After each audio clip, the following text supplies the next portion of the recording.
मिल्कीपुर में आज होने क्या वाला है, इसको लेकर पूरे उत्तर प्रदेश की निगाहें टिकी हुई, क्योंकि एक ऐसी सीट है जिसकी सीधी सीधी जो प्रतिष्ठा है, चाहे समाजवादी पार्टी हो या फिर बीजेपी हो, दोनों से जुड़ी हुई है। फिलहाल वहां पर सुबह से उपचुनाव को लेकर आप देख रहे होंगे कि आज लगातार नतीजों का दिन है और 10वें राउंड की मतगणना पूरी हो चुकी है। जब तक शायद आप ये रील देखें, एक्सप्लेनर देखें, तब तक शायद और कुछ अपडेट आपको शायद मिल जाए।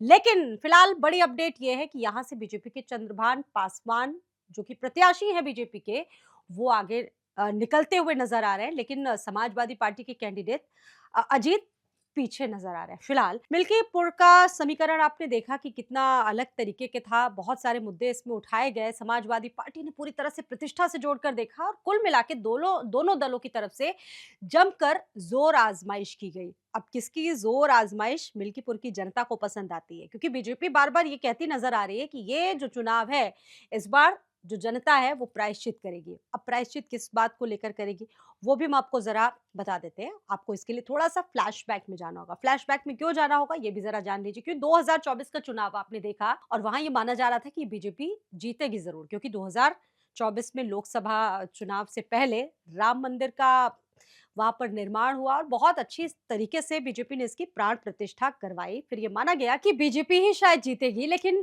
परिणाम उसके बिल्कुल उलट आया और जीत गए समाजवादी पार्टी से 9 बार के विधायक रहे अजीत के पिताजी अवधेश प्रसाद पासवान। अब आपने देखा कि 2024 लोकसभा चुनाव में ये हुआ, उसके बाद समाजवादी पार्टी लगातार आश्वस्त थी कि जीतेंगे तो हम ही।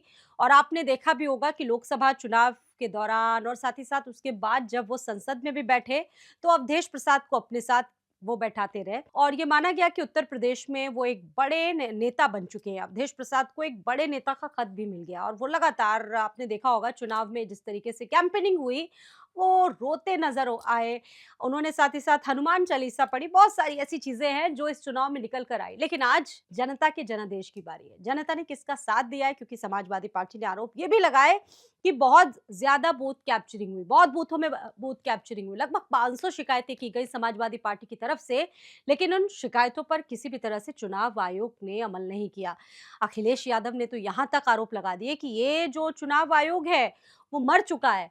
यहाँ तक कि अखिलेश यादव ने इस चुनाव में ये तक कह डाला कि उनको चुनाव आयोग को एक सफेद कपड़ा भेंट करना होगा। ये अखिलेश यादव का अब तक का कहा जा सकता है कि सबसे कड़ी निंदा थी।